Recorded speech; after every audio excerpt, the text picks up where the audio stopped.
બનાસકાંઠાના દિયોદર તાલુકાના રૈયા ગામના મહિલા સરપંચને સસ્પેન્ડ કરી દેવામાં આવ્યા છે।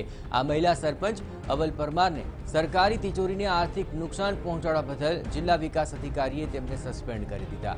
ગામના તળાવમાંથી સરપંચ દ્વારા ગેરકાયદે માટીનું ખનન કરાતું હોવાની ફરિયાદને પગલે ખાણ અને ખનિજ વિભાગ દ્વારા કાર્યવાહી કરવામાં આવી છે।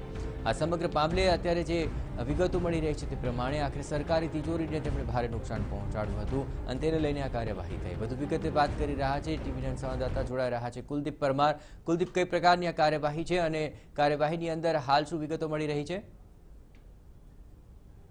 જે પ્રકારે જિલ્લા વિકાસ અધિકારીએ જે હુકમ કર્યો છે, ખાસ કરીને રૈયા ગામના જે મહિલા સરપંચ છે તેમને સસ્પેન્ડ કર્યા છે। સસ્પેન્ડ કરવા પાછળનું કારણ એ હતું કે જિલ્લા વિકાસ અધિકારીને ફરિયાદ મળી હતી કે જે રેલવે લાઇનનું કામગીરી ચાલી રહી છે, આ રેલવે કામની જે કામગીરી છે તેમાં માટીનો જે ઉપયોગ થઈ રહ્યો છે તે રૈયા ગામના તળાવમાં ગેરકાયદેસર માટી ખનન કરવામાં આવી રહ્યું છે।